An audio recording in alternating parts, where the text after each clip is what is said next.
بسم اللہ الرحمن الرحیم۔ صرف 5 منٹ کا مدرسہ قرآن و حدیث کی روشنی میں 104واں دن 14 ربیع الثانی۔ نمبر 1، اسلامی تاریخ۔ بنی ہاشم کا بائیکاٹ اور 3 سال کی قید۔ کفار مکہ کے ظلم و ستم اور روک تھام کے باوجود اسلام تیزی سے بڑھتا رہا۔ یہ دیکھ کر کفار مکہ نے تدبیر سوچی کہ محمد صلی اللہ علیہ وسلم اور ان کے خاندان کا بائیکاٹ کیا جائے۔ لہذا سب نے آپس میں مشورہ کر کے ایک عہد نامہ لکھا اور اسے خانہ کعبہ پر لٹکا دیا۔ اس عہد نامے کے مطابق کوئی بھی محمد صلی اللہ علیہ وسلم اور ان کے خاندان والوں سے میل جول، لین دین اور شادی بیاہ نہیں کر سکتا تھا۔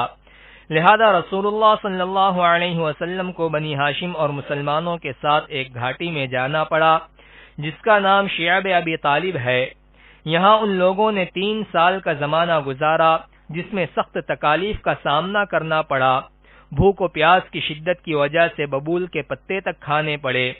جب بچے بھوک و پیاس کی وجہ سے روتے سسکتے تو کفار مکہ اس پر ٹھٹے اڑاتے۔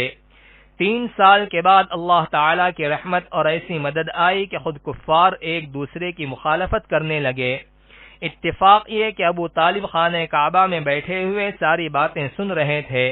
وہاں سے اٹھ کر کفار کے سامنے آئے اور کہا، رات محمد نے مجھ سے کہا، عہد نامے کے سارے الفاظ دیمک چاٹ گئی ہے، صرف بسمک اللہم بطور عنوان باقی ہے۔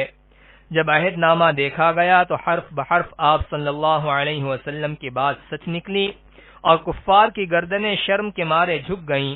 اس طرح عہد نامہ ختم ہو گیا اور محمد صلی اللہ علیہ وسلم نبوت کے 10ویں سال شعب ابی طالب سے نکل کر مکہ میں آ بسے۔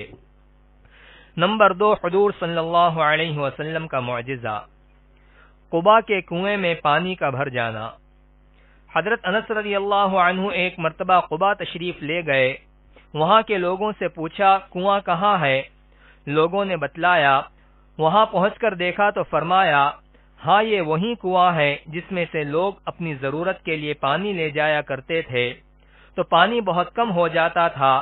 ایک بار آپ صلی اللہ علیہ وسلم اس کنویں پر تشریف لائے اور بڑا ڈول بھر کر پانی نکلوایا اور اس میں سے کچھ پیا اور بقیہ پانی سے یا تو وضو کیا یا پھر اس میں اپنا منہ مبارک تھوک ڈالا اور پھر فرمایا، اس کو کنویں میں ڈال دو۔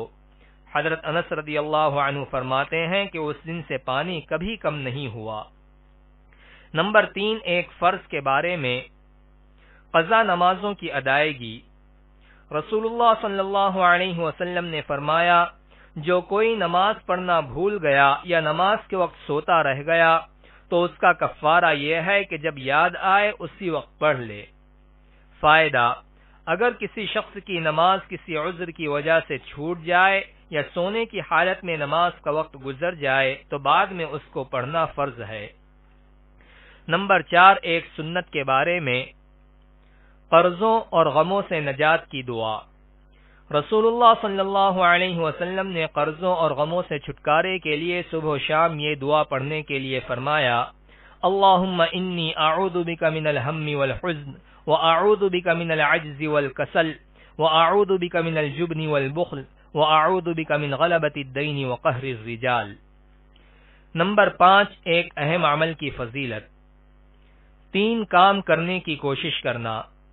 رسول اللہ صلی اللہ علیہ وسلم نے فرمایا، جب آدم کی اولاد کا انتقال ہوتا ہے تو 3 کاموں کے علاوہ اس کے عمل کا سلسلہ ختم ہو جاتا ہے۔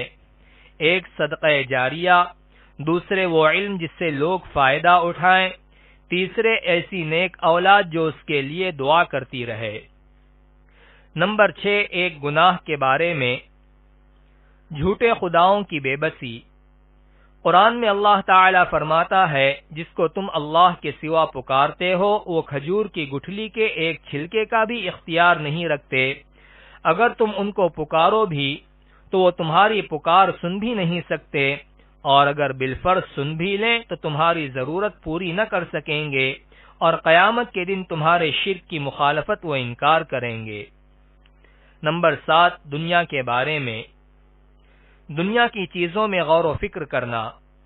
قرآن میں اللہ تعالی فرماتا ہے، اسی یعنی بارش کے پانی کے ذریعے اللہ تعالی تمہارے لیے کھیتی، زیتون، کھجور، انگور اور ہر قسم کے پھل اگاتا ہے، یقیناً ان چیزوں میں غور و فکر کرنے والوں کے لیے بڑی نشانیاں ہیں۔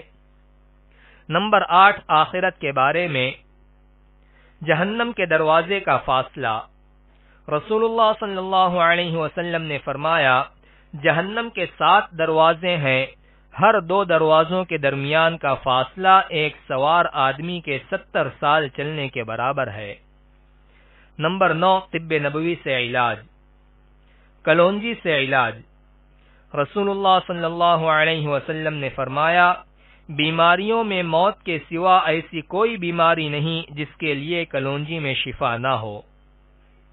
نمبر 10، نبی صلی اللہ علیہ وسلم کی نصیحت۔ رسول اللہ صلی اللہ علیہ وسلم نے فرمایا، اپنے نفع کی چیز کو کوشش سے حاصل کرو اور اللہ سے مدد چاہو اور ہمت مت ہارو، اور اگر کوئی تمہیں حادثہ پیش آ جائے تو یوں مت کہو کہ اگر میں یوں کرتا تو ایسا ہو جاتا، بلکہ یوں کہو کہ اللہ تعالی نے یہی مقدر فرمایا تھا اور جو اس کو منظور تھا اس نے وہی کیا۔